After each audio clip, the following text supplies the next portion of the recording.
As-Sunnah, As-Sunnah, As-Sunnah Foundation.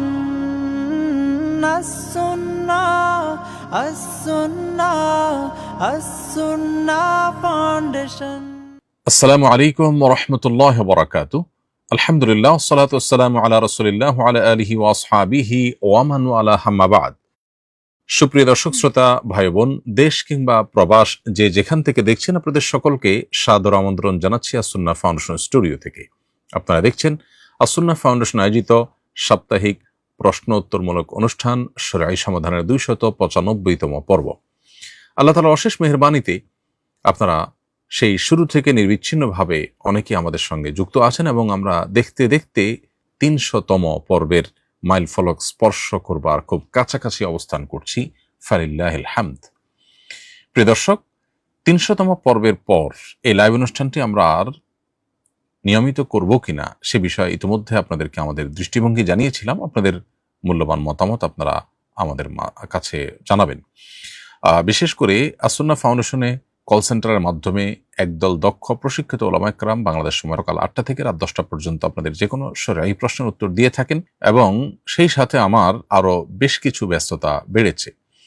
ফলে আমরা এই লাইভ অনুষ্ঠানটির বিকল্প হিসেবে ফোনে যে প্রশ্ন উত্তর দেওয়ার সুযোগ রয়েছে সেটিকে আমরা ঠিক করে এরপর লাইভ অনুষ্ঠান থেকে আমরা বিদায় নিতে চাচ্ছিলাম। আপনাদের সহযোগিতা এবং মূল্যবান মতামত এবং পরামর্শ আমাদেরকে জানাবেন। সেই সাথে 300তম পর্বকে আমরা স্মরণীয় করে রাখবার প্রয়োজনে এবং যারা দীর্ঘদিন আমাদের সঙ্গে যুক্ত আছেন, আজকে প্রায় দীর্ঘ 7 বছর এই লাইভ অনুষ্ঠানটি চলমান আছে, এই দীর্ঘ পথ যারা আমাদের সঙ্গে আছেন তাদেরকে আমরা বিশেষভাবে শুকরিয়া এবং কৃতজ্ঞতা জানাই এবং সেই সাথে আমাদের সম্মানিত দর্শক শ্রোতাদের জন্য একটা কুইজ বা একটা কম্পিটিশন কিছু একটা আমরা অ্যারেঞ্জ করার চিন্তা করছি এই 300তম পর্বের মাইল ফলক স্পর্শ করাকে কেন্দ্র করে। প্রিয় দর্শক, আলহামদুলিল্লাহ আমরা মাহে রমাদানে প্রবেশ করেছি।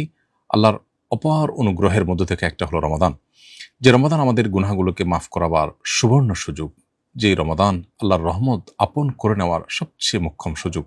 জীবনে আবারও এই সুযোগ আমরা পেয়েছি। আসুন এই সুযোগের সর্বোচ্চ সদ্ব্যবহার করি, প্রতিটা মুহূর্তকে সঠিকভাবে কাজে লাগাবার চেষ্টা করি, সকল গুনাহ থেকে বেঁচে থাকার জন্য সংগ্রাম করি এবং আমল দিয়ে পুরো রমাদানকে সাজাবার জন্য সর্বোচ্চ চেষ্টা করি। আল্লাহ তাআলা আমাদের সবাইকে সে তৌফিক দান করুন। সেই সাথে আরেকটি গুরুত্বপূর্ণ ঘোষণা আমাদেরকে দিয়ে রাখি, সেটা হলো রমাদান মাস যেহেতু শুরু হয়েছে এবং রমাদান মাসে আমরা সাধারণত লাইভ অনুষ্ঠানটি করি না, গত রমাদানে আমরা করিনি, সেই জায়গা থেকে এই রমাদানে হয়তো লাইভ অনুষ্ঠানটি আমরা কন্টিনিউ করব না, কারণ রমাদান মাস ব্যক্তিগত আমল ইবাদতের মাস। প্রচুর পরিমাণ আমল ইবাদতের জন্য আমাদের সময় বের করতে হয় এবং একান্ত কারোর জানার বিষয় থাকলে সেটি আসুন্নাহ ফাউন্ডেশনের কল সেন্টারে ফোন করে জানবার সুযোগ রয়েছে। সেজন্য আমরা লাইভ অনুষ্ঠানটি রমাদানে আর কন্টিনিউ করব না। আজকে আমরা প্রথম রমাদানের জুমাবার হিসাবে লাইভ অনুষ্ঠানে আপনাদের সঙ্গে সংযুক্ত হয়েছি এবং ইনশাআল্লাহ বিইذনিল্লাহ রমাদানের পরে আবার আমরা কন্টিনিউ করার চেষ্টা করব আপনাদের সাথে এই অনুষ্ঠানে। বিধায় আপনাদের সর্বাত্মক সহযোগিতা এখানে প্রয়োজন আমাদের। সেই সাথে রমাদানে আপনাদের কোনো প্রয়োজন হলে আমাদের ওয়েবসাইটে কিংবা কল সেন্টারে ফোন করে আপনাদের প্রশ্ন উত্তর জেনে নিতে পারবেন। চলুন তাহলে আর বিলম্ব না করে ইতিমধ্যে যে সমস্ত প্রশ্ন চলে এসেছে আমাদের কাছে সেগুলোর উত্তর দেওয়ার পালায় প্রবেশ করি। আমি শুরুতে দেখতে পাচ্ছি একজন লিখেছেন, আমার স্ত্রীর 2 ভরি স্বর্ণ আছে, আমি যাকাত থেকে বাঁচার জন্য আমার নাবালক 2 ছেলেকে দিয়ে দিতে চাচ্ছি, দিতে পারবো কিনা? প্রথম কথা হলো, 2 ভরি স্বর্ণ থাকলে সেটার যাকাত কিন্তু আসে না।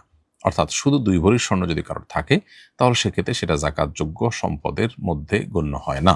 ফলে আপনার এই সম্পদের যাকাত নিয়ে পেরেশান না হলেও চলবে। দ্বিতীয়ত কথা হলো যে 2 ভরি স্বর্ণের পাশাপাশি যদি আপনার অন্য কোনো টাকা পয়সা থাকে বা অন্য কোনো ব্যবসার মাল থাকে, যেগুলো একত্র করলে বা অন্য যাকাতযোগ্য মাল যদি সাথে থাকে সেটা যদি একত্র করা হয় তাহলে সেক্ষেত্রে উভয়টার যে সামষ্টিক মূল্য সেটা যদি 52.5 ভরি রূপার সমপরিমাণ হয় তাহলে কিন্তু যাকাত আবার প্রযোজ্য হবে ঠিকই। এরপর কথা হলো, যাকাত প্রযোজ্য হলে সেক্ষেত্রে আপনি সন্তানদেরকে দিয়ে যাতে করে যাকাতের নেসাবের কমে চলে আসে এক একজনের মালিকানায়, সেরকম করে আপনি যাকাত থেকে বাঁচার এই কৌশল অবলম্বন করতে পারবেন কিনা? উত্তর হলো না, এটা অনুচিত এবং গুনাহের কাজ, অন্যায় কাজ হবে। তবে যদি এরকম করেন তাহলে সেক্ষেত্রে ঠিকই আপনার উপরে যাকাত বর্তাবে না। এরপরে প্রশ্ন হলো, আমার স্ত্রীর পিরিয়ড শেষ হওয়া মাত্রই তার বাইপাস হয়, সে ফরজ গোসলের সুযোগ পায়নি, এখন অপারেশনের পর বেশ কিছুদিন পর্যন্ত গোসল করা অত্যন্ত ক্ষতিকর ও নিষেধ। এমত অবস্থায় সে কিভাবে নামাজ ইত্যাদি আদায় করবে? উত্তর হলো যে, যেহেতু একটা অপারগতা এবং একটা ওজর তার সামনে এসে দাঁড়িয়েছে, অতএব গোসল না করে তিনি তায়াম্মুম করে নিয়মিত নামাজ আদায় করবেন সাধ্য অনুপাতে। তায়াম্মুম হবে তার জন্য গোসলের বিকল্প, এবং আল্লাহ রাব্বুল আলামিন মানুষকে একেবারে দেয়ালে পিঠ ঠেকিয়ে দেন না, বরং আল্লাহ তাআলা বলেছেন, লা ইউকাল্লিফুল্লাহু নাফসান ইল্লা উসআহা, মানুষকে তার সাধ্যের বাইরে কিছু আল্লাহ চাপিয়ে দেন না। তবে হ্যাঁ, সাধ্যে যতক্ষণ থাকে ততক্ষণ ঠিকই আল্লাহ যা নির্দেশ করেছেন সেটাই করতে হয়। যদি সাধ্যের বাইরে চলে যায় তখন আল্লাহ তাআলা বিকল্প যেটা দিয়েছেন সেটা আমাদের জন্য প্রযোজ্য হয়। এরপরে প্রশ্ন হলো, জাতীয় ত্রয়োদশ সংসদ নির্বাচনের মধ্য দিয়ে একদল নতুন জনপ্রতিনিধির উপর দেশ পরিচালনার গুরু দায়িত্ব অর্পিত হলো। জনপ্রতিনিধির উদ্দেশ্যে আপনার বিশেষ বার্তা কি হবে? প্রথমে আমরা অভিনন্দন জানাই যারা নতুন সংসদ সদস্য হিসেবে নির্বাচিত হয়েছেন। সেই সাথে আমি তাদেরকে বলবো, নির্বাচনী এই ক্রিয়াকর্ম পরিচালনা করতে গিয়ে তারা কারোর হক নষ্ট করেছেন কিনা, আল্লাহর কোনো বিধান লঙ্ঘন করেছেন কিনা, কোনো গুনাহে লিপ্ত হয়েছেন কিনা, সেই বিষয়গুলোকে স্মরণ করে তওবা করা এবং ইস্তেগফার করা। আল্লাহ রাব্বুল আলামিন সূরা নাসরের মধ্যে শুরুতে আমাদেরকে যে কোনো বিজয়ের পর তওবা ইস্তেগফারের যে নির্দেশনা দিয়েছেন, আল্লাহর তাসবিহ এবং পবিত্রতা জ্ঞাপনের পাশাপাশি তওবা ইস্তেগফারের যে নির্দেশনা দিয়েছেন, সেটি আসলে যে কোনো ক্ষেত্রেই আমরা আমাদের জন্য প্রয়োগ করতে পারি। অর্থাৎ যে কোনো অর্জনের পরেই, যে অর্জনটার পেছনে আমার কোনো অন্যায় বা কোনো ভায়োলেশন, কোনো আল্লাহর হুকুম লঙ্ঘন হলো কিনা। বিশেষ করে নির্বাচনী এই প্রক্রিয়া, যেটা গণতান্ত্রিক এই ত্রুটিপূর্ণ বিধি ব্যবস্থার মধ্য দিয়ে যেটি অনুষ্ঠিত হয়ে থাকে, তার ভেতরে বহু ত্রুটি থাকে। রাস্তা বন্ধ করে মানুষের হক নষ্ট করা, মানুষের দেয়াল লিখন, তারপরে যে আপনার নির্বাচন চলাকালীন সময় অবৈধ টাকা পয়সার লেনদেন, বা আপনার আরও যতভাবে অন্যায় বা গুনাহ হতে পারে, আল্লাহর নাফরমানি কাজ হতে পারে, সেগুলোর জন্য তাদেরকে আমরা বলবো আল্লাহর কাছে ইস্তেগফার করার জন্য, এবং যে সুযোগ তারা পেয়েছেন এই সুযোগের সর্বোচ্চ সদ্ব্যবহার যেন তারা করেন। বিশেষ করে বাংলাদেশ এই ভূখণ্ডটার উপর যে বিদেশিদের সন্দৃষ্টি আছে, এই দেশটাকে কোনোভাবে মেরুদণ্ড সোজা করে দাঁড়াতে না দিয়ে তাদের বিভিন্ন এজেন্টদেরকে দিয়ে আমাদেরকে দুর্বল করে রাখার যে প্রচেষ্টা আছে, সেই প্রচেষ্টা যেন তারা ঠেকিয়ে দেওয়ার জন্য দীপ্ত কণ্ঠে শপথ করেন, এবং সেটার জন্য তারা সর্বোচ্চ চেষ্টা করেন। এটি থাকবে আমার তাদের প্রতি উদাত্ত আহ্বান। বাংলাদেশের মতো এরকম একটি দেশ, অর্থনৈতিকভাবে নানা দিক থেকে আমরা পিছিয়ে আছি। আমরা যদি ভিনদেশীদের আরোপিত এবং চাপিয়ে দেওয়া বিভিন্ন কালচার, তাদের বিভিন্ন এজেন্ডা, এগুলোকে আমরা যদি উপেক্ষা করে আমরা যদি নিজের পায়ে নিজে দাঁড়াতে পারি, আমাদের সর্বোচ্চ শক্তি ব্যবহার করতে পারি, অপশাসন দূর করতে পারি, দুর্নীতি দূর করতে পারি, আইনের শাসন প্রতিষ্ঠা করতে পারি, এবং এদেশের সংখ্যাগরিষ্ঠ মানুষের চিন্তা, দর্শন, বিশ্বাসের প্রতি আমরা শ্রদ্ধাশীল থাকতে পারি, তাহলে এই দেশটি খুব অল্প সময়ের মধ্যে পৃথিবীর অনেক দেশকে ছাড়িয়ে যাওয়া সম্ভব। দেশে মানুষের নিরাপদ খাদ্য পানীয়র ব্যবস্থাটুকু পর্যন্ত 50 বছরে এখনো নিশ্চিত করা যায়নি, নিরাপদ ওষুধ নিশ্চিত করা যায়নি। অতএব সেই বিষয়টা প্রতি বিশেষভাবে দৃষ্টি দেওয়া দরকার। খুবই সীমিত সংখ্যক সংখ্যাগরিষ্ঠ মানুষের চিন্তার বিপরীতে যারা চিন্তা এবং আদর্শ লালন করেন, তারা তাদের সে চিন্তা আদর্শকে রাষ্ট্রযন্ত্রের মধ্য দিয়ে সমাজে পুশ করবার একটা আপনার অপচেষ্টায় দীর্ঘদিন থেকে লিপ্ত।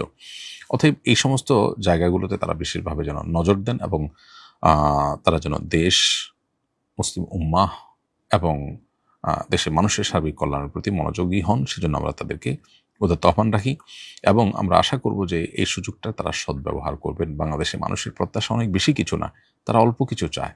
অতএব সে অল্প কিছু চাওয়াটাও যদি পূরণ করতে পারেন, তাহলে আজীবনের জন্য তারা মানুষের মাথার মণিকোঠায়, মানুষের হৃদয়ের মণিকোঠায় তারা স্থান করে নিতে পারবেন, মাথার তাজ হিসাবে তারা টিকে থাকতে পারবেন। আমরা দোয়া করি আল্লাহ তাআলা তাদেরকে হেদায়েত দান করুন, তারা সঠিক ট্র্যাকে যেন থাকতে পারেন, এবং ইসলামী হলো মূল সমাধান, সে কথাটা যেন তাদের মাথায় সবসময় থাকে।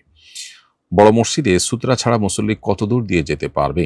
কোনো মুসল্লি যখন মসজিদে বা এমন কোনো জায়গায় নামাজে দাঁড়াবে যেখানে সামনে দিয়ে মানুষের চলাচলের সুযোগ থাকতে পারে বা সম্ভাবনা থাকতে পারে, তখন সামনে কিছু একটা দিয়ে, লাঠি জাতীয় কিছু একটা দাঁড় করিয়ে দিয়ে তারপরে নামাজে দাঁড়ানোটা তার জন্য কর্তব্য। এটি হাদিসের নির্দেশ না। এখন কথা হলো, কতদূর সামনে রেখে তারপর তিনি নামাজে দাঁড়াবেন, ওপেন রেখে, বা মুসল্লির কতদূর সামনে দিয়ে অতিক্রমকারী অতিক্রম করতে পারবেন। সূত্রা থাকলে তো সূত্রার বাইরে দিয়ে অতিক্রম করতেই পারবেন। আর যদি সূত্রা বা লাঠি জাতীয় কিছু দাঁড় করিয়ে না রাখেন মুসল্লি, তাহলে কতদূর সামনে দিয়ে যেতে পারেন? তার উত্তর হলো, মূলত উদ্দেশ্য যেহেতু নামাজি ব্যক্তির মনোযোগ নষ্ট না হওয়া, অতএব তিনি নামাজে স্বাভাবিকভাবে সেজদার এরিয়ার মধ্যে তার নজর থাকার কথা, এটুকুর মধ্যে নজর রাখলে যতটুকু তার নজর যায়, সেজদার বাইরে আরও 1 কাতার পর্যন্ত সাধারণত নজর যায়। অতএব 2 কাতার পর থেকে অতিক্রম করলে সেটা ইনশাআল্লাহ গুনাহ হবে না।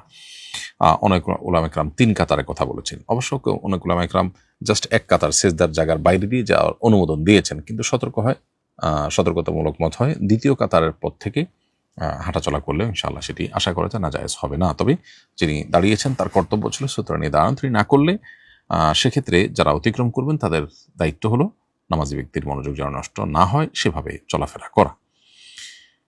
রমাদানকে প্রোডাক্টিভ করতে করণীয় কি? আপনার সুপরামর্শ কাম্য। আমরা ইতিমধ্যে একাধিকবার এই বিষয়ে আপনাদের এই প্রশ্নের উত্তর দিয়েছি। আলহামদুলিল্লাহ, সুন্নাহ ফাউন্ডেশন থেকে প্রোডাক্টিভ রমাদান অতিবাহিত করবার জন্য, প্রোডাক্টিভিটি বাড়ানোর জন্য রমাদান মাসে আমরা একটি সেমিনার আয়োজন করেছি। সেখানে আমরা 5 শতাধিক মানুষকে অংশগ্রহণ করবার সুযোগ দিতে পেরেছি আমাদের অডিটোরিয়ামে। আলহামদুলিল্লাহ, একটি চমৎকার প্রোগ্রাম ছিল। সেখানে বিভিন্ন ধরনের এক্সপার্টদেরকে এনে আমরা এই প্রোগ্রামটা অ্যারেঞ্জ করেছিলাম।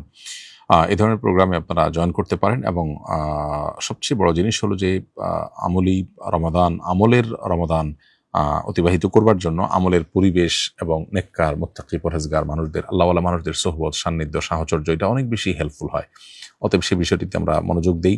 যার যার সুবিধা অনুযায়ী যে যেখানে সহজ হয় সেখানে ইতিকাফ করা, নেককারদের সোহবতে থাকা, এর মাধ্যমে রমাদান ইনশাআল্লাহ অর্থবহ হতে পারে। আমরা সুন্নাহ ফাউন্ডেশন থেকে আরেকটি উদ্যোগ নিয়েছি, আপনারা অনেকে জানেন, রমাদান প্ল্যানার, মাহে রমাদানের 27 আমল, তারাবির সালাতে, কোরআনের বার্তা, এই 3টা বই আমরা করেছি মূলত রমাদানকে অর্থবহ এবং সার্থক করবার জন্য। অতএব এই বইগুলো আপনাদের সঙ্গী হতে পারে, আপনাদের সাথে থাকতে পারে। আশা করা যায় যে এগুলো আপনাদের রমাদানকে অর্থবহ করতে সহযোগিতা করবে। এরপরে আমি যে প্রশ্নটি দেখতে পাচ্ছি সেটা হলো, একজন প্রতারণা করে আমাকে জাল নোট দিয়েছে, আমি কি না জানিয়ে তা দিয়ে কারোর সাথে লেনদেন করতে পারবো?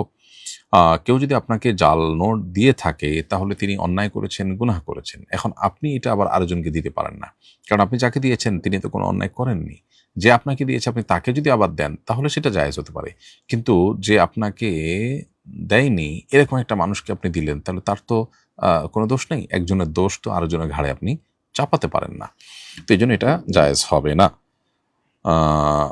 একজন ইমানদার কখনো কাউকে প্রতারিত করেন না। এখন প্রশ্ন হলো যে আমি তো ক্ষতিগ্রস্ত হয়েছি, তাহলে আমি আরেকজনকে না দিলে আমার কি হবে? উত্তর হলো যে সব ক্ষতি পুষিয়ে নেওয়ার জায়গা দুনিয়া না। ইমানদার হিসেবে আমাদের আখিরাত অনন্ত অসীমকালের আসল জীবন আসছে।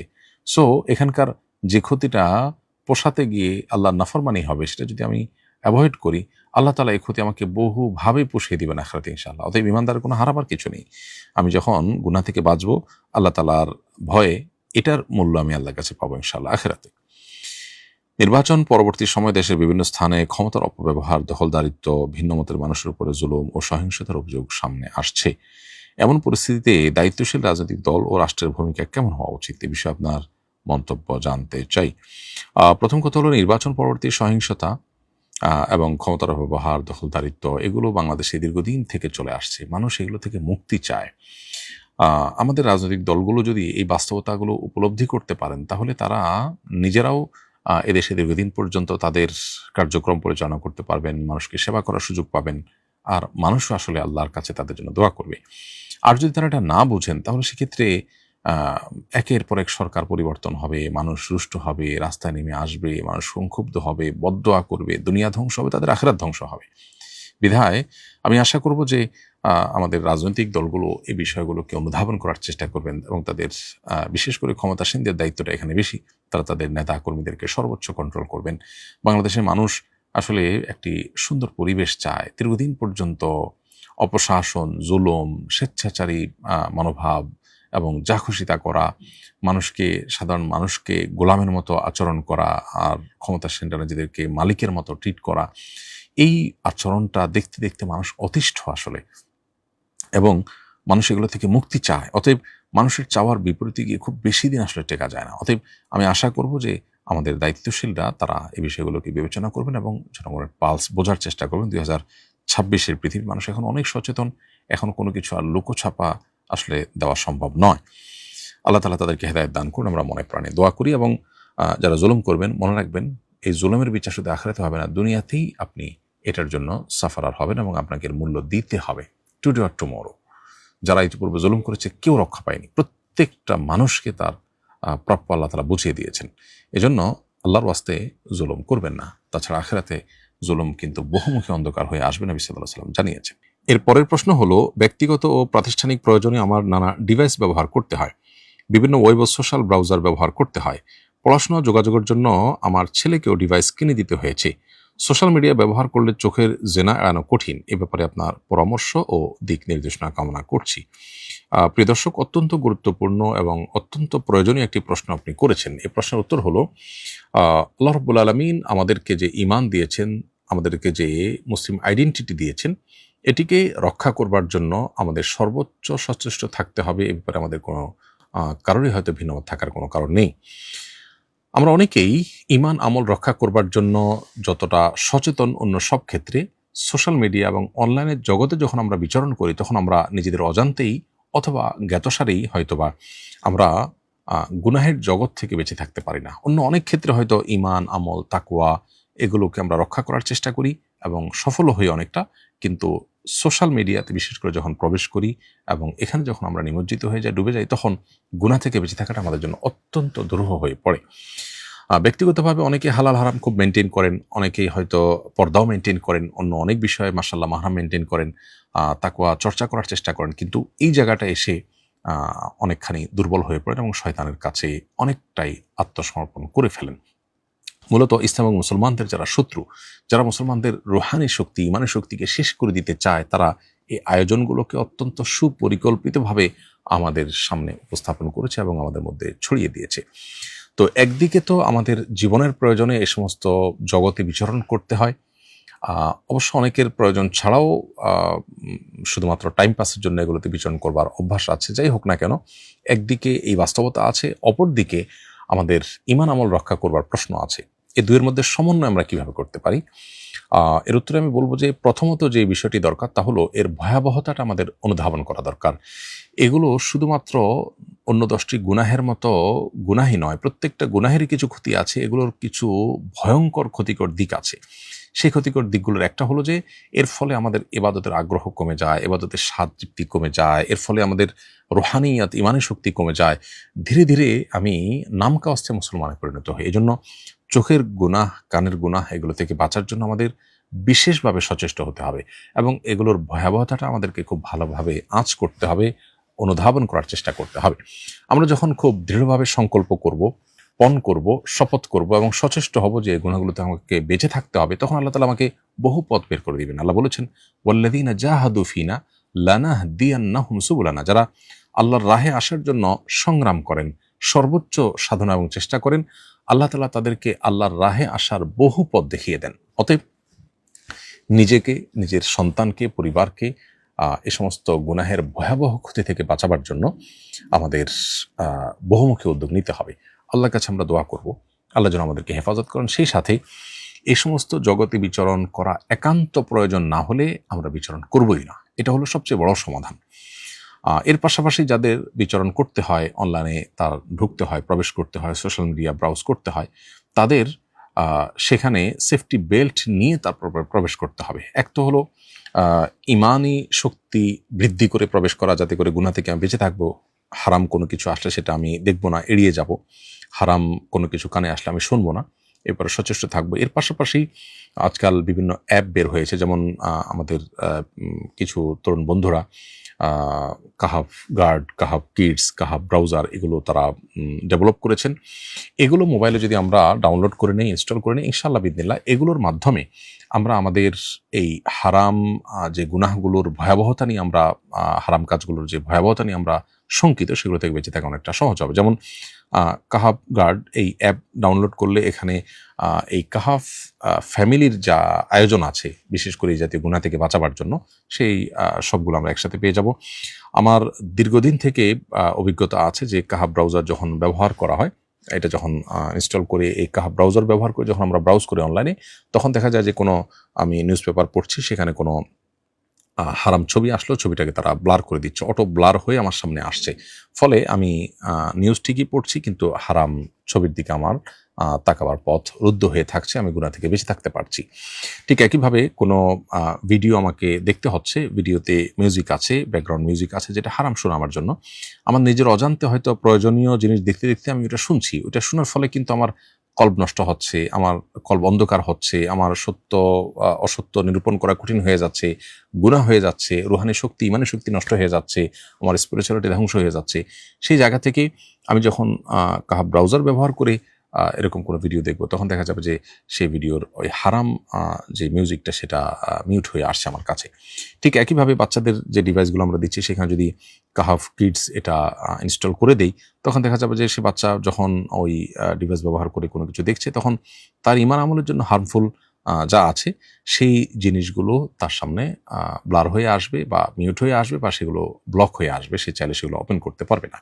ফলশ্রুতিতে একদিকে বাচ্চাদের ঈমান আমল হেফাজত হলো, আমাদের ঈমান আমল হেফাজত হলো, অপরদিকে আমাদের কাজটা যেটা করা দরকার সেটাও হয়ে গেল। এটা একটা উদ্যোগ। এর বাইরে আরও নানা উদ্যোগ থাকতে পারে, এর চেয়ে কার্যকর কোনো উদ্যোগও থাকতে পারে। যদি থাকে, আমাকে সেই চেষ্টা করতে হবে। গুনাহ থেকে বেঁচে থাকাটা আমার জন্য ফরজ। কিভাবে বাঁচবো সেটা আমার ব্যাপার, আমাকে খুঁজে বের করতে হবে। বাকি গুনাহ থেকে বাঁচার জন্য কোনো না কোনো কার্যকর উদ্যোগ আমাকে নিতে হবে। যদি এ সমস্ত উদ্যোগের পরও আমি গুনাহ থেকে বাঁচতে না পারি, তাহলে এই জগৎ থেকে বের হয়ে অন্য কোনো জগৎ, যেখান থেকে আমার হালাল রুটি রুজির ব্যবস্থা হবে, সেই জগৎ আমাকে বিচরণ করতে হবে। তারপরও হারাম থেকে বেরিয়ে আসতে হবে। কোনো অবস্থাতেই হারামের সাথে আপোষ করা বা হারামের সাথে অভ্যস্ত হয়ে যাওয়া, এটাকে স্বাভাবিক করে নেওয়া, এটা একজন ইমানদারের জন্য জায়েজ নয়। আল্লাহ রাব্বুল আলামিন ফিতনা সংকুলে এই সময় আমাদেরকে বহুমুখী ফিতনা থেকে আমাদের ঈমান এবং আমলকে, আমাদের মুসলিম আইডেন্টিটিকে, আমাদের তাকওয়াকে হেফাজত রাখার তৌফিক দান করুন। এরপরে প্রশ্ন হলো, ভোট দিতে গেলে হাতে অমোছনীয় কালি লাগানো হয়, এই কালি প্রায় 2 দিন ছিল। এই সময়ের ওযু কি শুদ্ধ হয়েছে? না হয়ে থাকলে এখন করণীয় কি?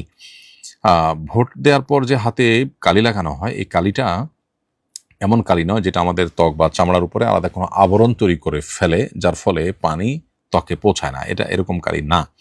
যার কারণে এই কালি হাতে থাকা অবস্থায় অজু বা গোসল করলে সে অজু গোসল হয়ে যাবে, এবং এই কালি তোলা ছাড়াও অজু গোসল করে আমরা সালাত আদায় করতে পারবো। অতএব আপনি 2 দিন যাবৎ এই কালি নিয়ে যে অজু গোসল করে সালাত আদায় করেছেন, নামাজ পড়েছেন, সেটি হয়েছে, এটা নিয়ে আপনার দুশ্চিন্তা করবার কোনো কারণ নেই। এরপরে প্রশ্ন হলো, আমি কোরআন হিফজ করেছি, কিন্তু পিরিয়ডের সময় কয়েকদিন তেলাওয়াত করতে না পারায় হিফজের অনেক ক্ষতি হয়। এমত অবস্থায় বিশেষ প্রয়োজনে কি কোরআন তেলাওয়াত করা যাবে? এ বিষয়টি আমরা এর আগে বারবার উত্তর দিয়েছি এবং বলেছি যে সংখ্যাগরিষ্ঠ ওলামা ইকরাম এবং ইমামদের মতে পিরিয়ড চলাকালীন সময়ে মেয়েরা কোরআন তেলাওয়াত করবেন না। যদিও এ বিষয়ে ইবনে তাইমিয়া রাহিমাহুল্লাহ সহ বর্তমান আরব ওলামা ইকরাম এবং পূর্বসূরি কোনো কোনো ওলামা ইকরামের মত হলো যে পিরিয়ড চলাকালীন সময় মেয়েরা কোরআন তেলাওয়াত করতে পারবেন। উভয় মতের সপক্ষে দলিল, যুক্তি, প্রমাণ, তথ্য উপাত্ত আছে। আমরা সেটা ডিটেলে না গিয়ে সংক্ষেপে বলতে চাই, সংখ্যাগরিষ্ঠ ওলামাদের মত অনুযায়ী যেহেতু পিরিয়ড চলাকালীন সময় কোরআন তেলাওয়াত করা যায় না, অতএব আপনার হিফজ ধরে রাখার প্রয়োজনে আপনি বিভিন্নভাবে চেষ্টা করতে পারেন। যেমন আপনি কোরআনে কারিমের দেখে দেখে মনে মনে তেলাওয়াত করলেন, এবং দেখে দেখে মনে মনে তেলাওয়াত করার মধ্য দিয়ে স্পর্শ করা ছাড়া অন্য কারো সহযোগিতা বা অন্য কোনো কিছু দিয়ে ধরে আপনি তেলাওয়াত মুখে উচ্চারণ করা ছাড়া মনে মনে পড়ে মুখস্থ রাখার চেষ্টা করলেন, অথবা তেলাওয়াত শুনলেন। একটা ভালো বিকল্প হতে পারে।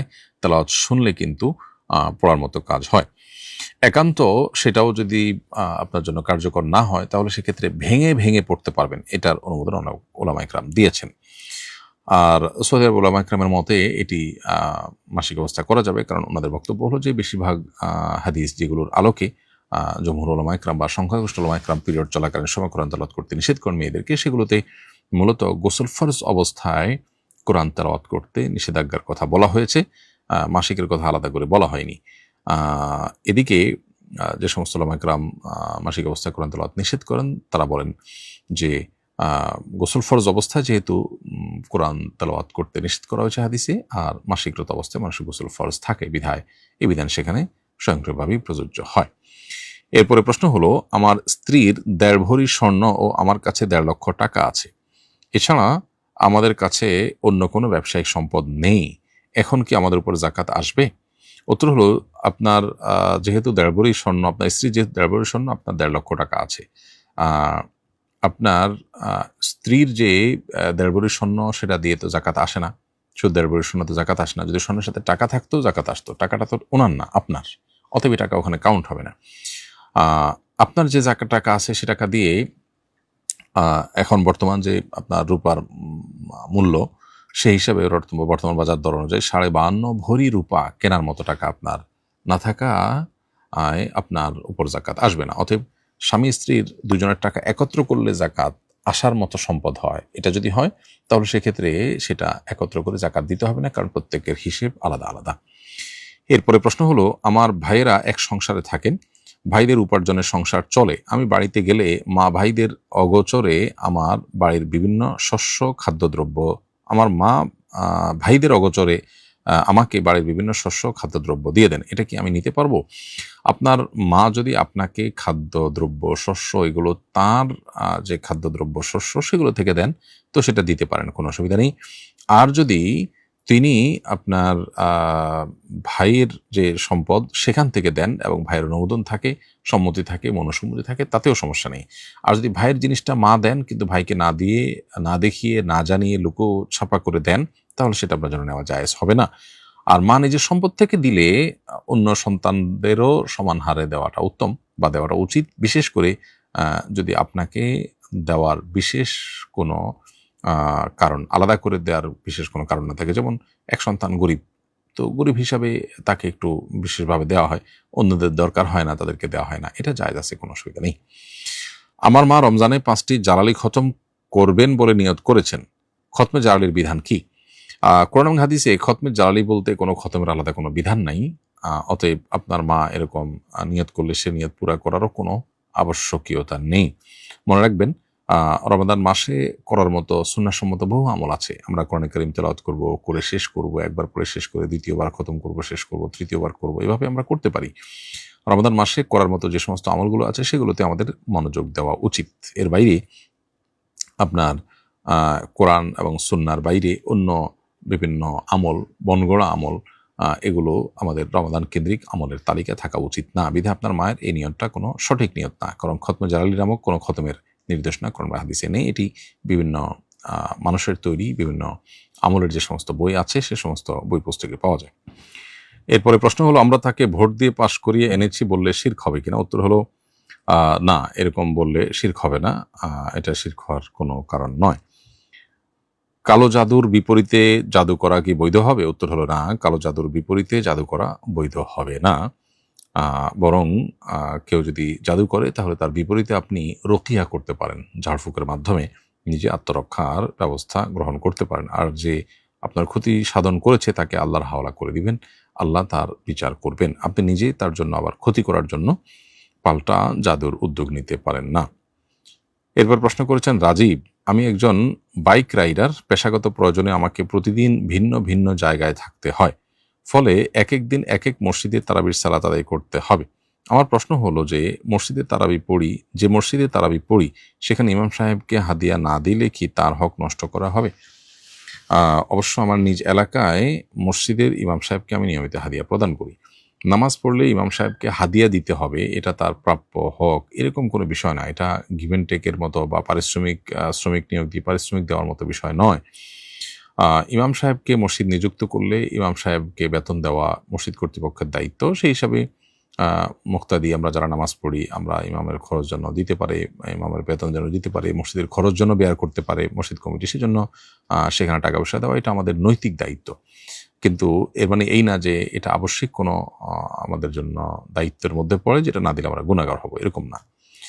স্বামী রিজিকের ভয় করেন, তাই স্ত্রী যদি স্বামীকে না জানিয়ে গর্ভধারণ করেন তবে জায়েজ হবে কিনা? উত্তর হলো জায়েজ হবে, এতে কোনো অসুবিধা নেই। কারণ যে ব্যক্তি রিজিকের ভয়ে সন্তান নিতে চাচ্ছেন না তিনি ভুল করছেন বা অন্যায়ের মধ্যে আছেন। অন্যায়ের মধ্যে থাকলে সেটার দায় তার উপর একান্তভাবে বর্তাবে এবং এটা কারণে স্বামীর আনুগত্য করতে বাধ্য নন স্ত্রী স্বামীর আনুগত্য ততদিন করবেন যতদিন তিনি হালাল বা আল্লাহর নির্দেশনার মধ্যে থাকেন। যদি কোনো হারাম কাজের নির্দেশনা দেন তিনি সেটি মানতে স্ত্রী বাধ্য নন। অতএব কি খাওয়াবেন বা সন্তান কি খাবে বা তার রিজিকের ব্যবস্থা করতে হবে, এই ভয়ে যদি সন্তান না নেওয়ার সিদ্ধান্ত স্বামী নেন তাহলে তিনি ভুল করছেন, আর ভুল কাজে স্বামীকে অনুসরণ করতে স্ত্রী বাধ্য নন। আমি একজন বিধবা নারী, জীবিকার তাগিদে স্বামীর রেখে যাওয়া ব্যবসা আমার পরিচালনা করতে হয়। আমার সকল স্টাফ পুরুষ, রোজার মধ্যেও প্রায় সবার সাথে আমার কথা বলতে হয়। এতে কি আমার রোজা মাকরুহ হওয়ার সম্ভাবনা আছে?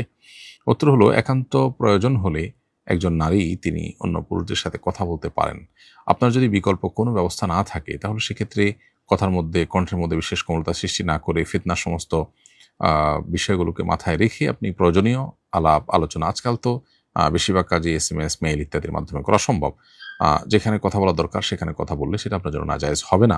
আপনি শরিয়ার মূলনীতিকে ফলো করে এক্ষেত্রে আপনার ব্যবসা পরিচালনা করতে পারেন এবং এর কারণে রোজার কোনো ক্ষতি হবে না ইনশাআল্লাহ তাআলা। এরপরে প্রশ্ন হলো, আকিকার জন্য একটি বকরি কিনেছি, কিন্তু আমার ভাই সেই ছাগলটা তার কাছে রেখে দিয়ে তার অন্য একটি ছাগল দিয়ে আমাকে আকিকা করতে বলেছে। এখন পরিবর্তন করলে কি আকিকায় কোনো সমস্যা হবে? উত্তর হলো না, কোনো সমস্যা হবে না। যে ছাগল কিনেছেন আকিকার নিয়ত করে, সেটা পরিবর্তন করে যদি অন্য ছাগল দিয়ে আপনি আকিকা দেন, তাতে আপনার আকিকা আদায় হয়ে যাবে এবং কোনো প্রকার অসুবিধা হবে না। আমার মা অনেক বৃদ্ধা, তিনি বর্তমানে আমেরিকায় বসবাস করেন। তিনি রোজা রাখতে পারেন না।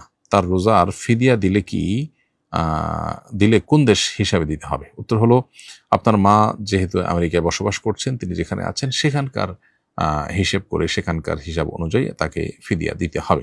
ফিদিয়াটা পৃথিবীর যে কোনো প্রান্তে তিনি দেওয়ার ব্যবস্থা করতে পারেন, কিন্তু তার ফিদিয়ার হিসাব হবে তিনি যে দেশে আছেন সেই দেশের হিসেবে, কারণ সেখানে তিনি খাওয়া দাওয়া করছেন, সেখানকার জীবনযাপন করছেন, অতএব সেই হিসাবে তার উপরে ফিদিয়া বর্তাবে। জনৈক রাজনীতিবিদ তার বাচ্চাকে পড়াতে বলেছে, কিন্তু তার মূল উপার্জন ভূমি দখল, চাঁদা ইত্যাদি। তার বাচ্চাদের পড়িয়ে বেতন নেওয়া জায়েজ হবে কি না? উত্তর হলো যে তার মূল উপার্জন আপনি বলছেন হারাম টাকা, সেখান থেকে। আর এর বাইরে যদি তার আরো হালাল উপার্জন থাকে তাহলে সেক্ষেত্রে বাচ্চা পড়ানো জায়েজ হবে। কিন্তু যদি এরকম মানুষের হক নষ্ট করে আনা টাকা দিয়ে আপনাকে বেতন দিচ্ছে, এটি আপনি নিশ্চিত হন, জানেন যে এটাই তার টাকা, অন্য কোনো টাকা নেয় বা এটাই দিচ্ছে সে, তাহলে আপনার জন্য আসলে এটা জায়েজ হবে না। আর যিনি বাচ্চা পড়াচ্ছেন তার কর্তব্য হলো বাচ্চাকে পড়ানোর বিনিময় হোক, অন্য কোনো কাজের বিনিময় হোক, হারাম টাকা থেকে না দিয়ে হালাল টাকা থেকে দেওয়া তার কর্তব্য। বাট আপনি যদি জানেন যে তার কোনো হালাল টাকা নাই, অথবা যা দিচ্ছে সেটা হারাম টাকাই ঘুরে ফিরে বা প্রবল সম্ভাবনা হয়, তাহলে আপনার জন্য এটা জায়েজ হবে না বা এখানে বাচ্চা পড়ানো। রমজান মাসে কবরের আযাব বন্ধ থাকে, এই কথাটা কি সঠিক? এটার উত্তরের আগে আমরা দিয়েছি একাধিকবার সম্ভবত। রমজান মাসে কবর আযাব বন্ধ থাকার বিষয়টি কোনো বিশুদ্ধ হাদিস দ্বারা প্রমাণিত নয়। অনেকেই মনে করে থাকেন যে রমজানের শুরুতে কবর আযাব বন্ধ হয়ে যায়, রমজান শেষ হলে আবার চালু হয়। এ মর্মে যে সমস্ত বর্ণনা পাওয়া যায়, এগুলো কোনোটাই বিশুদ্ধতার মানদণ্ডে উত্তীর্ণ নয় বা সহিহ কোনো হাদিস দ্বারা এটি সাব্যস্ত নয়। পর্নোগ্রাফি না দেখলে স্ত্রী সহবাসে আগ্রহ হয় না, তার জন্য কি পর্নোগ্রাফি দেখা বৈধ হবে? উত্তর হলো না, কোনো অবস্থাতে এটি জায়েজ হতে পারে না। বরং এই পর্নোগ্রাফি দেখতে দেখতে বদ অভ্যাস এর ফলশ্রুতিতে তিনি একটা রোগ বাঁধিয়ে নিয়েছেন নিজের জন্য। অতএব এই রোগ থেকে উত্তরণের জন্য তিনি হালাল পথে চেষ্টা করবেন, হালাল উপায়ে তিনি চেষ্টা করবেন, কাউন্সিলরের কাছে যাবেন, অন্য কোনো উপায় তিনি অবলম্বন করবেন, সাইকোলজিস্টের কাছে তিনি যেতে পারেন, তাদের শরণাপন্ন হতে পারেন। ইনশাআল্লাহ বিদিনিল্লাহ সেগুলো তাকে হেল্প করবে। আর যদি পর্নোগ্রাফি ছাড়া অন্য কোনো উপায় তার স্ত্রী সহবাস করবার কোনো আগ্রহ তৈরি না হয়, তারপরেও তার জন্য পর্নোগ্রাফি দেখা জায়েজ হবে না। এরপরে প্রশ্ন হলো, আমি একেবারেই আরবি পড়তে পারি না। সম্প্রতি আপনার ভেরিফাইড ফেসবুক পেজে কোরআন শেখার কোর্স চালু হবে দেখেছিলাম, কবে চালু হবে এবং এই কোর্স থেকে আমি কিভাবে কোরআন শিখে ফেলতে পারবো? ধন্যবাদ প্রিয় দর্শক, খুবই গুরুত্বপূর্ণ প্রশ্ন আপনি করেছেন। কোরআনে কারীম শেখা আমাদের প্রত্যেক ইমানদারের জন্য কর্তব্য। আমাদের উচিত আল্লাহর কালামকে বিশুদ্ধ রূপে তেলাওয়াত করতে শেখা। বিশেষ করে কোরআনে যতটুকু পড়তে হয় ততটুকু শেখা তো আমাদের উপর অবশ্য কর্তব্য। আর এমনিতেই কোরআনের হক বা কোরআনের অধিকার আমাদের কাছে, আমরা যেন কোরআনকে বিশুদ্ধ রূপে কোরআন তেলাওয়াত করতে পারি। এই বিষয়টিকে মাথায় রেখে গত 1 বছর যাবৎ আমরা চেষ্টা করছিলাম যে কিভাবে অনলাইনে সর্বস্তরের সাধারণ মানুষকে কোরআনে কারীম এর তেলাওয়াত বিশুদ্ধ রূপে শেখানো যায়। এটার জন্য আলহামদুলিল্লাহ আমরা একজন দক্ষ শিক্ষক পেয়েছি, শেখ হোসেন মাদানী হাফিজাহুল্লাহ, যিনি মদিনা ইউনিভার্সিটি পড়ুয়া এবং মসজিদে নববীর কোরআনের শিক্ষক ছিলেন, এবং সেই সাথে 7 কেরাতের সনদ নবী করিম সাল্লাল্লাহু আলাইহি ওয়াসাল্লাম পর্যন্ত তার কাছে আছে। তো এরকম একজন দক্ষ এবং বিদগ্ধ মানুষ পেয়ে আমরা তার মাধ্যমে এমন 27টি ভিডিও তৈরি করেছি, যেগুলো দেখার পর, ভালো করে মনোযোগ দিয়ে শোনার পর, অনুসরণ করার পর আশা করা যায় আপনি কোরআনে কারীমের তেলাওয়াত বিশুদ্ধ রূপে শিখতে পারবেন। ইতোমধ্যে সেগুলো আমাদের ভেরিফাইড ইউটিউব চ্যানেলে ইতিমধ্যে প্রচার করা শুরু হয়েছে। আপনি এই ভিডিওগুলো নিয়মিত দেখতে পারেন এবং ইনশাআল্লাহ আশা করছি যে এর মাধ্যমে আপনি কোরআন কারীম বিশুদ্ধরূপে তেলাওয়াত করতে পারবেন। তবে আমি আপনাকে পরামর্শ দিব যে এর পাশাপাশি আপনার মসজিদের ইমাম, মুয়াজ্জিন বা আশপাশে ভালো কোনো হাফেজ, আলিম বা কারি থাকলে তাদের শরণাপন্ন হয়ে আপনি একটু সময় দিলে আপনি অনলাইনে যেটা শিখছেন সেটা আরও ভালো করে ঝালাই করে ফেলতে পারবেন এবং পুরোপুরি কোরআন কারীম আপনার বিশুদ্ধরূপে তেলাওয়াত করা সম্ভবপর হবে। আমরা এই কোর্সের ভিডিওগুলোকে অত্যন্ত উন্নত মানের এডিটিংয়ের মাধ্যমে উপস্থাপন করার চেষ্টা করেছি। আশা করছি এটি আপনাদের সবার ব্যাপক উপকারে আসবে ইনশাআল্লাহ তাআলা। প্রিয় দর্শক, দেখতে দেখতে আমরা অনুষ্ঠানের ঠিক মাঝামাঝি পর্যায়ে এসে পৌঁছেছি। সময় হয়েছে বিরতিতে যাওয়ার। বিরতির পর আবারও ফিরে আসবো ইনশাআল্লাহ। আশা করি আমাদের সঙ্গেই থাকবেন ইনশাআল্লাহ। ব্যক্তি স্বাবলম্বী না হলে পরিবার এগোবে না, পরিবার না এগোলে সমাজ এগোবে না, সমাজ না এগোলে রাষ্ট্র থমকে দাঁড়াবে। তাই ব্যক্তিকে স্বাবলম্বী করে তুলতে আস সুন্নাহ ফাউন্ডেশন স্বাবলম্বীকরণ প্রকল্প হাতে নিয়েছে কয়েক বছর আগে। এই প্রকল্পের আওতায় শুধু 2024 সালেই 2052 জনকে 30,000 টাকা মূল্যের স্বাবলম্বী উপকরণ দেওয়ার পর বেশিরভাগই ঘুরে দাঁড়িয়েছে। 2025 সালে দক্ষ দরিদ্র জনগোষ্ঠীকে 50,000 থেকে 3 লক্ষ টাকা মূলধন উপকরণ দেওয়ার কার্যক্রম ইতোমধ্যেই শুরু হয়েছে। অসহায় এই সব মানুষের ঘুরে দাঁড়ানোর গল্পে আপনিও অংশীদার হন।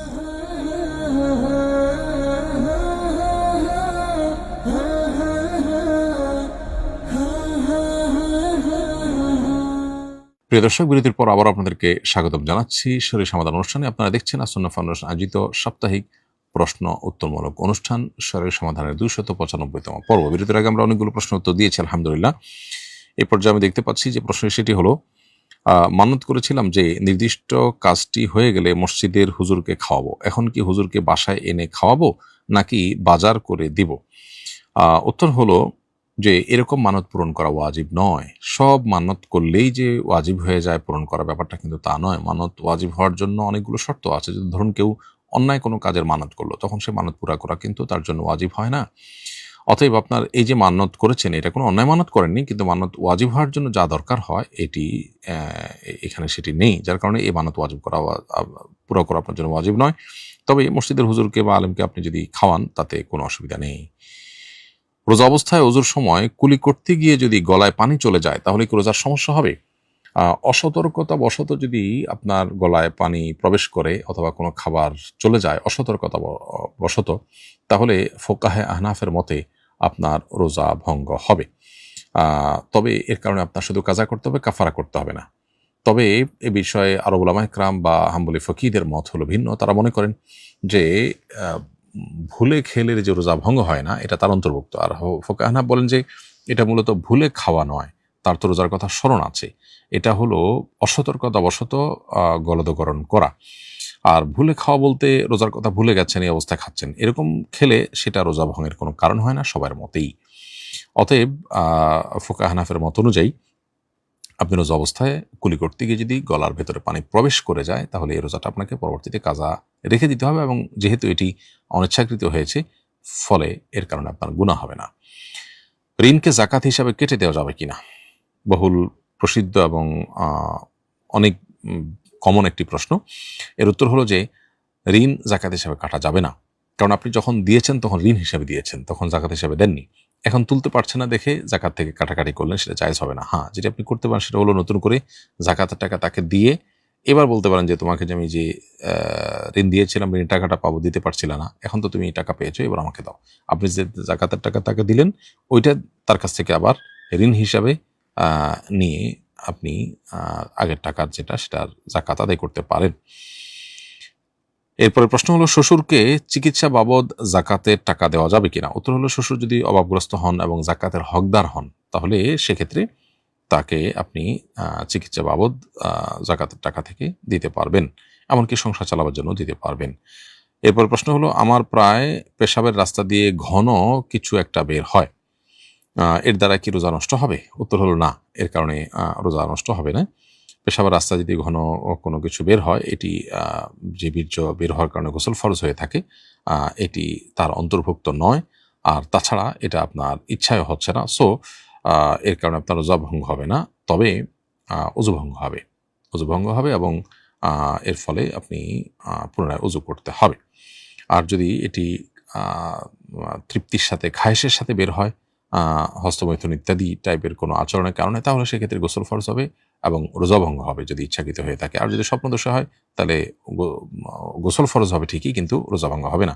খোলাসা কথা হলো, পেশাবের রাস্তা দিয়ে এমনিতেই কোনো আঠালো পদার্থ বের হয়েছে, এর কারণে রোজা ভঙ্গ হবে না, তবে ওযু ভঙ্গ হবে এবং এটি নাপাক, কাপড় লাগলে নাপাক হবে, অংশটা ধুয়ে ফেলতে হবে।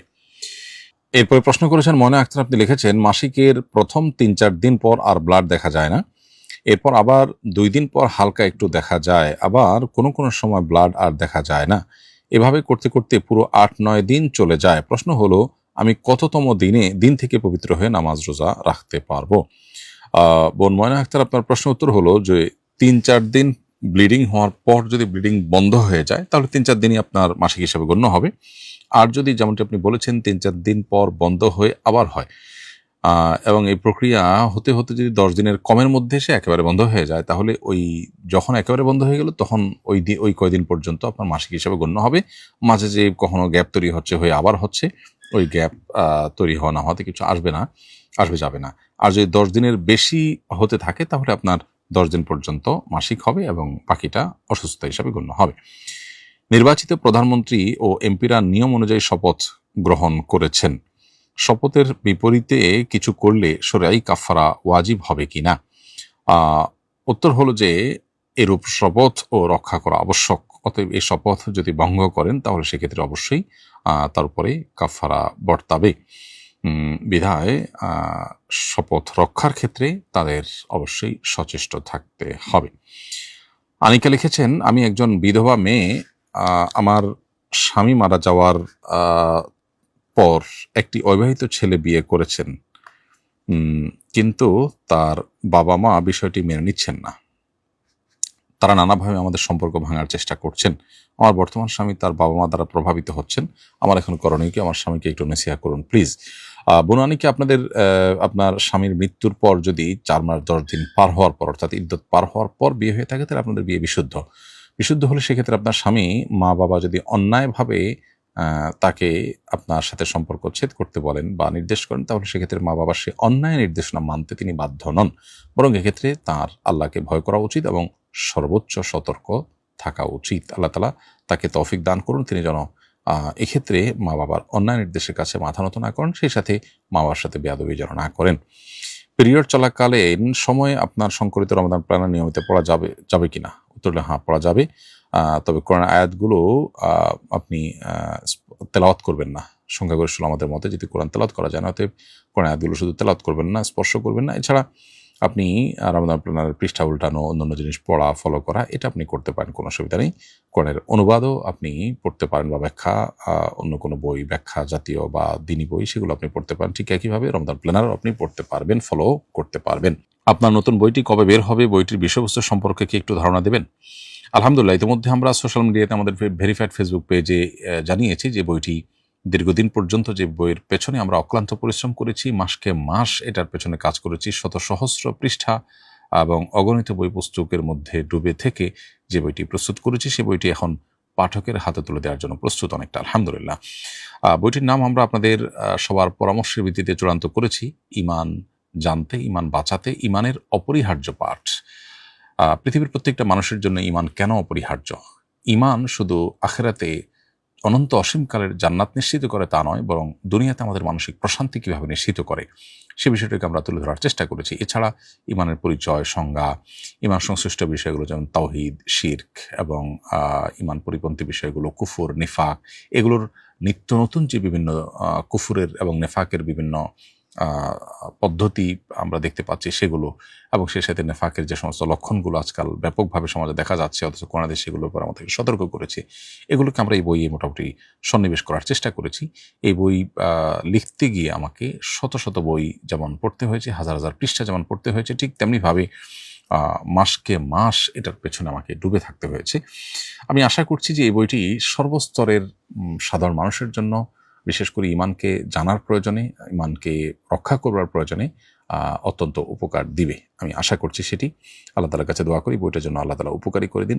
এই বই আমরা মৌলিক কিছু কাজ করেছি, যেমন আল্লাহ 99 নাম, ইমানের 77 শাখা এবং ইমান ভঙ্গের যে আধুনিক যে সমস্ত কারণগুলো বর্তমান সমাজ বাস্তবতায়, সেগুলোকে আমরা এখানে মৌলিকভাবে গবেষণা করে তুলে ধরার চেষ্টা করেছি। সেই সাথে আজকের এই আধুনিক সমাজে মানুষের মধ্যে যে পরিমাণ ডিপ্রেশন, ইমান কিভাবে সেই ডিপ্রেশন দূরে সহায়ক হতে পারে এবং ইমানের জন্য হার্মফুল কী কী বিষয়গুলো আজকাল নতুন করে দেখা যাচ্ছে, সেই বিষয়গুলোকে আমরা তুলে ধরার চেষ্টা করেছি। আমরা মুসলমান নিজেকে দাবি করি, অথচ নেফাকের অনেক লক্ষণ আমাদের মধ্যে আছে। এরকম 20টি লক্ষণ আমরা সেখানে তুলে ধরার চেষ্টা করেছি। মোদ্দা কথা হলো, এই বইটি ইমান সম্পর্কে ব্যাপকভাবে এবং আপনার বিস্তারিতভাবে জানার জন্য, বিশেষ করে ইমান এর পরিপন্থী বিষয়গুলো জেনে সেগুলো থেকে সতর্ক থাকার জন্য বইটি অত্যন্ত হেল্পফুল হবে বলে আমরা বিশ্বাস করি। আল্লাহ রাব্বুল আলামিন বইটিকে উপকারী করে দিন এবং আমাদেরকে এখান থেকে উপকৃত হওয়ার তৌফিক দান করুন। এরপরে প্রশ্ন হলো, রমজানে পণ্যের দাম সাধারণত বেড়ে যায়, এর কারণ কি এবং কিভাবে এটা প্রতিকার করা যেতে পারে বলে আপনি মনে করেন? কারণ তো আমরা সবাই কম বেশি জানি যে গুদামজাত করার কারণে, অবৈধভাবে আপনার এবং কৃত্রিমভাবে যে সংকট সেটা তৈরি করার কারণে, অসাধুতার কারণে মূলত এটি তৈরি হয়ে থাকে। এটার জন্য আসলে কড়া আইনের শাসন দরকার, কঠোর আইন এবং সেটা বাস্তবায়ন দরকার।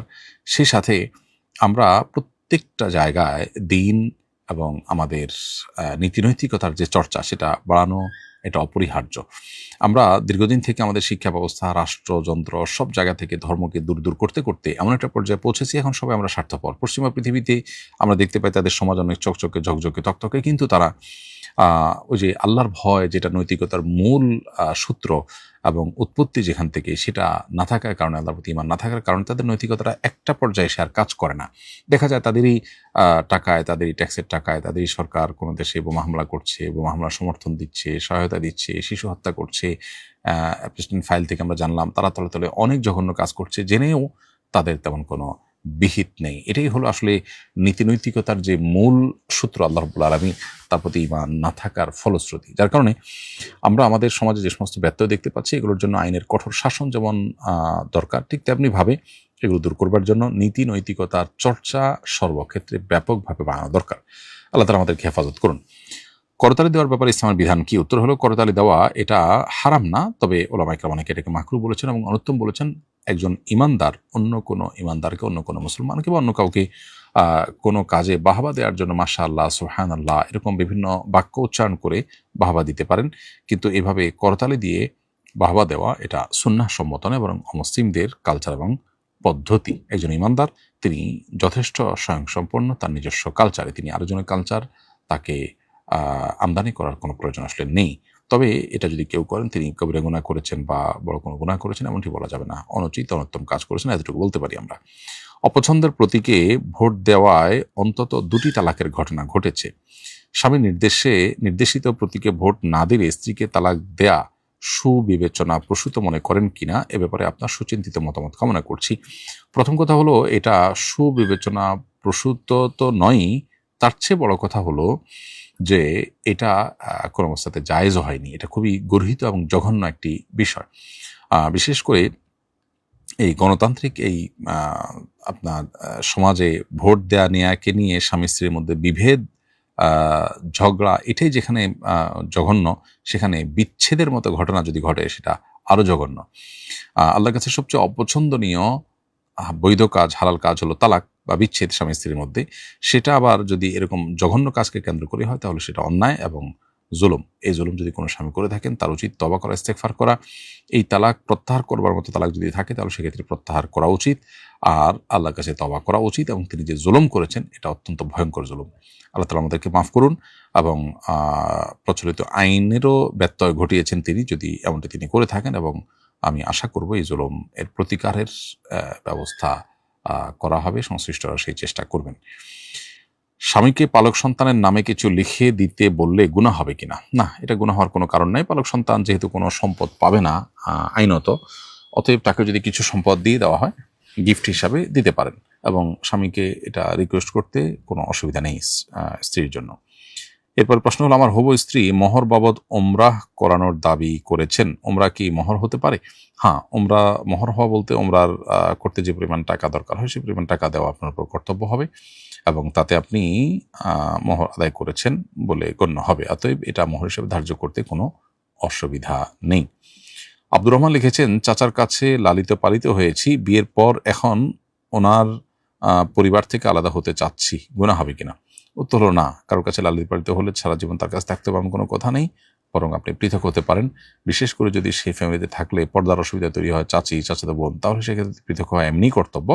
তবে চাচা যেহেতু আপনার লালন পালন করেছেন আজীবন, এটার জন্য কৃতজ্ঞতা আদায় করা এবং চাচার সাথে সদাচরণ করা, এমনিতেই তো সদাচরণ করা কর্তব্য আপনার বাবার ভাই হিসাবে, কিন্তু লালন পালন করেছেন সেজন্য আপনার দায়িত্ব আরো বেড়ে গেল। অতএব পিতাসুলভ আচরণ এবং পিতাসুলভ তার প্রতি তার মায়ের তার স্ত্রীকে মাতাসুলভ তাদের প্রতি আপনার শরিয়ার বিধিবিধানগুলো মেনে তাদের প্রতি সদাচরণ করা, এটা আপনার কর্তব্যের অংশ।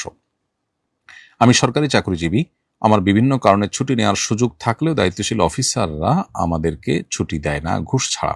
এক্ষেত্রে তাকে ঘুষ দিয়ে ছুটি নিলে গুনাহ হবে কিনা? যদি আপনার ন্যায্য অধিকার আদায় করার জন্য ঘুষ ছাড়া কোনো উপায় খোলা না থাকে, তাহলে সেক্ষেত্রে এটি আপনার জন্য জায়েজ হতে পারে, কিন্তু যিনি গ্রহণ করছেন তিনি অবশ্যই গুনাহগার হচ্ছেন। কুড়িয়ে পাওয়া টাকার মালিক পাওয়া না গেলে জনকল্যাণমূলক খাতে ব্যয় করা যাবে কিনা? কুড়িয়ে পাওয়া টাকার মালিক যদি না পাওয়া যায়, তাহলে সেক্ষেত্রে জনকল্যাণমূলক কাজে ব্যয় করা যাবে। তবে গরিব মিসকিনকে দান করে দিলে বেশি উত্তম, এবং যে কোনো জনকল্যাণমূলক কাজে ব্যয় করলেও আদায় হবে। আর মালিককে খোঁজার সর্বোচ্চ চেষ্টা করতে হবে, বিশেষ করে যদি গুরুত্বপূর্ণ অ্যামাউন্ট হয়।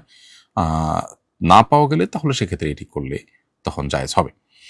দোকান কেনার জন্য আমি অগ্রিম 2 লক্ষ টাকা একজনকে পে করেছি, এই টাকার পর কি জাকাত আসবে? উত্তর হলো, যদি বিক্রয় চুক্তি হয়ে থাকে তাহলে ওই টাকা জাকাত দিতে হবে না, কারণ হলো আপনি টাকাটা দিয়ে দিয়েছেন তাকে একসাথে, এবং সে মালিক হয়ে গেছে, অগ্রিম হিসেবে এটা দিয়ে দিয়েছেন এরকম। আর যদি বিক্রয় চুক্তি না হয় তাহলে সেক্ষেত্রে টাকার জাকাত আপনাকে দিয়ে যেতে হবে, কারণ এ টাকা এখনো তার মালিকানায় যায়নি যদি বিক্রি চুক্তি না হয়ে থাকে। চুক্তি বলতে লিখিত চুক্তি হওয়া জরুরি না, মৌখিক চুক্তিও হতে পারে, যে ক্রয় বিক্রয়ের অ্যামাউন্ট চূড়ান্ত হয়ে গেছে, এটা অগ্রিম দিয়েছেন, বাকিটা দিবেন অন প্রসেস আছে, তাহলে এটা জাকাত আর দিতে হবে না, কারণ এটা চুক্তি হয়ে গেছে হিসাবে গণ্য হবে। নাকের ময়লা পাক নাকি নাপাক? নাপাক নাকের ময়লা কাপড় বা শরীরে লাগলে নামাজ হবে কিনা? নোংরা, এটা নোংরা, এতে কোনো সন্দেহ নেই, তবে নাকের ময়লা এটা অপবিত্র নয়, যেটার কারণে নাপাক হয়ে যাবে। অপরিচ্ছন্ন এক জিনিস আর অপবিত্রতা আরেক জিনিস। সেটা অপবিত্র নয়, তবে অপরিচ্ছন্ন এবং নোংরা, সেটা ভিন্ন বিষয়। সিজদায় এক পা ভুলে হঠাৎ উঠে যায়, তৎক্ষণাৎ ঠিক করে ফেলি, নামাজ হয়েছে কিনা? উত্তর হলো হ্যাঁ, নামাজ হয়ে গেছে, কোনো অসুবিধা নেই। নবী করিম সাল্লাল্লাহু আলাইহি ওয়াসাল্লাম বলেছেন, উমিরতু আন আসজুদা আলা সাবআতি আযম, আমাকে 7টি অঙ্গের উপরে সিজদা করতে নির্দেশ করা হয়েছে। অতএব 7টা অঙ্গ, এর মধ্যে 2 পা, 2 পায়ের আঙ্গুল, 2 হাত এবং নখ, কপাল, এগুলো, এই অঙ্গগুলোর উপর সিজদা করতে নির্দেশ করা হয়েছে। এর মধ্যে কোনো একটা যদি হঠাৎ উঠে যায় এক মুহূর্তের জন্য, আবার উনি ঠিক করে ফেলেছেন, তাহলে সেক্ষেত্রে কোনো অসুবিধা নেই। তবে ইচ্ছাকৃত যদি এরকম ওঠানামা করেন তাহলে সেটা মাকরুহ হবেন। ভুল হয়ে গেলে কোনো অসুবিধা নেই, নামাজ হয়ে গেছে। আর যদি পুরো সিজদা জুড়েই কোনো একটা অঙ্গ টাচ করেইনি, তাহলে নামাজ হবে না, বা ওয়াজিব তরক হবে, এবং সিজদা সাউ দিলে তখন নামাজ হবে। অজু ছাড়া কি তাসবিহ ধরা যাবে? উত্তর হলো ধরা যাবে। তাসবিহ ধরা বা স্পর্শ করার জন্য অজু আবশ্যক নয়। কোরআনে কারীম স্পর্শ করলে, ধরলে, তেলাওয়াত করলে, ধরে, তখন সেক্ষেত্রে অজু আবশ্যক হয়। এনআইডিতে পালক বাবার নাম ব্যবহার করা যাবে কিনা? উত্তর হলো না, এনআইডিতে পালক বাবার নাম ব্যবহার করা যাবে না, বরং জন্মদাতা পিতার নামই ব্যবহার করতে হবে। আল্লাহ তাআলা বলেছেন, উদউহুম লিআবাইহিম ওয়া আকসিতু ইনদাল্লাহ, তোমরা সন্তানকে তার জন্মদাতা বাবার দিকে সম্বোধন করবে, এটি আল্লাহর কাছে অধিক ন্যায়সঙ্গত। অতএব পালক বাবা কখনো মূল বাবা নন, তার দিকে সম্বোধন করা জায়েজ নয়। আমি নতুন নামাজি হয়েছি, পেছনে প্রায় 20 বছর নামাজ কাজা হয়েছে, কিভাবে এত নামাজ আদায় করব? মাফ পাওয়ার কোনো পদ্ধতি আছে কিনা? উত্তর হলো, নিয়মিত অল্প অল্প করে আপনি আপনার পেছনের যে নামাজগুলো আছে সেগুলো কাজা করার চেষ্টা করবেন, এবং আপনি কাউন্ট করে বের করার চেষ্টা করবেন কত বছর আপনার মূলত নামাজ পড়া হয়নি, তাতে কত বছর কাজা হয়েছে, কত ওয়াক্ত কাজা হয়েছে। আনুমানিক একটা ফিগার বের করে এই অ্যামাউন্টটা, অর্থাৎ এই ফিগারটা পড়ে, এই অঙ্কটা পড়ে শেষ করার চেষ্টা আপনি করে যাবেন। ইনশাআল্লাহ বিদিন আল্লাহর কাছে দায়মুক্ত হবেন। মুসাফির অবস্থায় মসজিদে এখন নামাজ পড়ব, ইমাম তো 4 রাকাত পড়াবে, এক্ষেত্রে আমি কি করব? মুসাফির অবস্থায় মসজিদে যখন নামাজ পড়বেন, তখন ইমাম স্থানীয় হলে ইমাম যা পড়বেন আপনি তাই পড়বেন, এখানে আপনার জন্য কসর প্রযোজ্য না। কসর প্রযোজ্য হবে আপনি যখন একা পড়বেন কিংবা মুসাফির ইমামের পিছনে পড়বেন তখন। ছোট ভাই নেশাখোর, অত্যন্ত জঘন্য, সম্পর্ক ছিন্ন করতে চাচ্ছি, জায়েজ হবে কিনা? প্রথম কথা হলো যে স্থায়ীভাবে সম্পর্ক ছিন্ন তো করা যাবেই না, বরং তাকে সংশোধনের চেষ্টা চালাতে হবে। এবং সে নেশাখোর হওয়ার কারণে আপনি তার প্রতি ঘৃণা জন্মেছে, এটা যেমন বাস্তব, আবার একই সঙ্গে আপনার তার প্রতি মায়া করুণা জন্মানো, তাকে সংশোধন করার জন্য সচেষ্ট হওয়া, এটা আপনার কর্তব্যের অংশ। অতএব সেই চেষ্টাটা আপনাকে করে যেতে হবে। যদি এমন হয় যে সাময়িক সম্পর্ক ছেদ করলে সে আপনার সংশোধন হতে পারে, তাহলে সেক্ষেত্রে সেটা আপনি করতে পারেন। আর তার ক্ষতি থেকে বাঁচার জন্য যদি তার থেকে দূরে থাকতে হয়, সেটা ভিন্ন বিষয়, সেটা জায়েজ হবে। তারপরেও দূর থেকেও আপনি তার কল্যাণকামী হয়ে তাকে কিভাবে এই মন্দ কাজ থেকে ফেরানো যায় সেই ব্যাপারে সচেষ্ট থাকতে হবে। আমাদের বুয়ার নিকট 1,20,000 টাকা আছে, কিন্তু তিনি অত্যন্ত অভাবী।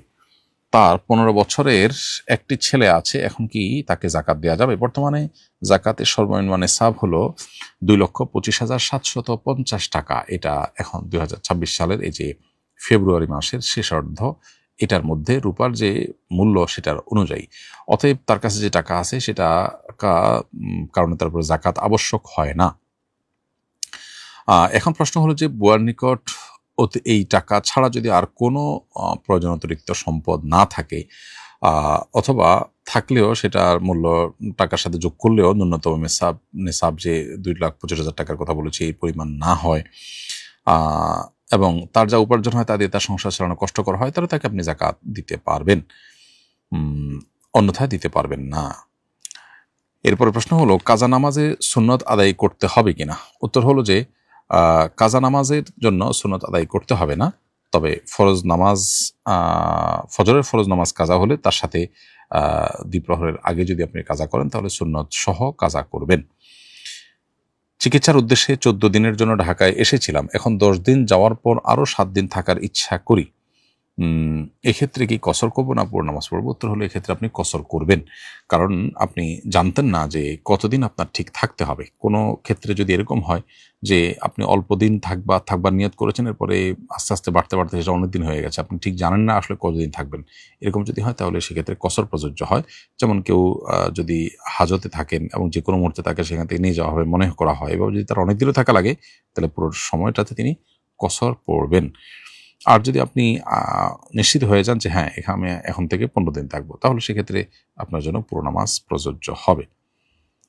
মিজান লিখেছেন ইমামের পেছনে সামি আল্লাহু লিমান হামিদাহ বলতে হবে কিনা। উত্তর হলো ইমাম যখন সামি আল্লাহু লিমান হামিদা বলবেন তখন মুক্তাদি বলবেন রব্বানা লাকাল হামদ।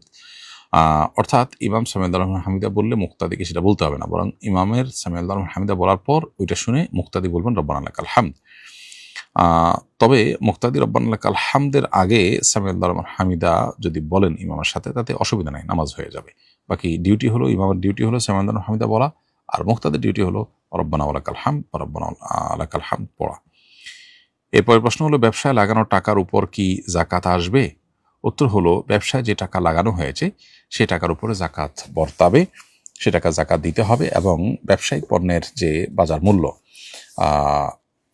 সেটা এবং ক্যাশ টাকা এটার সমষ্টি উপরে জাকাত আসবে, অর্থাৎ উভয়টাকে একত্র করে তার উপরে জাকাত আসবে। যদি জাকাতের নেশাব স্পর্শ করে বা জাকাতের নেশাব ক্রস করে তাহলে সেক্ষেত্রে জাকাত পুরোটারই দিতে হবে। এরপরে প্রশ্ন হলো ওমরার টিকিট করার পর স্বামী মারা গেলে সফরে যেতে পারবে কি না। উত্তর হলো না, ওমরার টিকিট হয়ে গেছে, এখন না গেলে টিকিটের টাকা মাইট হবে, টিকিট টাকা মাইট যাবে, কিন্তু আপনি সব ঠিকই পাবেন, যেহেতু স্ত্রী হিসেবে স্বামীর মৃত্যুর পর আপনার উপরে ইদ্যত ফরজ, অতএব 4 মাস 10 দিন আপনি ইদ্যত পালন করবেন, আপনার জন্য ওমরা যাওয়া জায়েজ হবে না।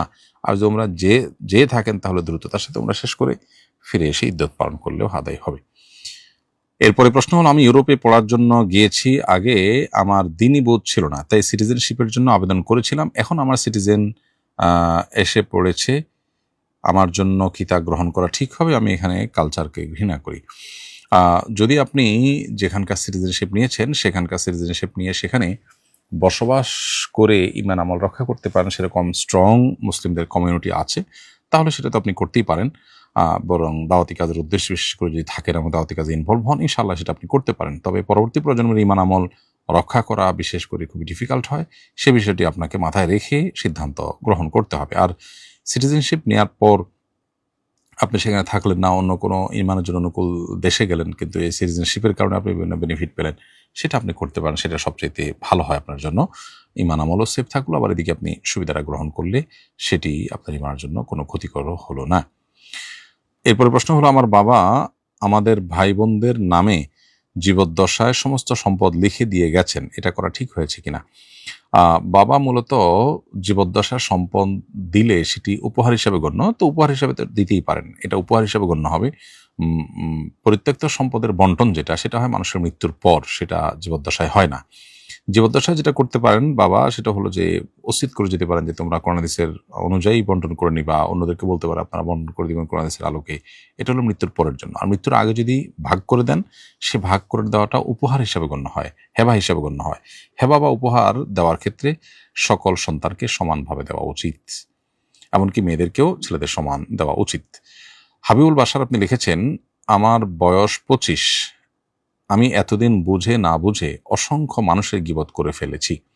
আলেমদের মুখে শুনি গীবতের পাপ আল্লাহ কখনো ক্ষমা করেন না। এখন যাদের গীবত করেছি তাদের কাছ থেকে ক্ষমা নেওয়া তো সম্ভব না, তাহলে আমার মুক্তির উপায় কি? উত্তর হলো, খাঁটি অন্তরে তওবা করবেন এবং আল্লাহর কাছে ক্ষমা প্রার্থনা করবেন। যাদের গীবত করে ফেলেছেন তাদের ব্যাপারে আল্লাহ রাব্বুল আলামিনের কাছে তাদের পক্ষে, তাদের হয়ে দোয়া করবেন। আশা করা যায় আল্লাহ রাব্বুল আলামিন আপনার এই গুনাহ মাফ করবেন এবং আপনার প্রতি রহম করবেন।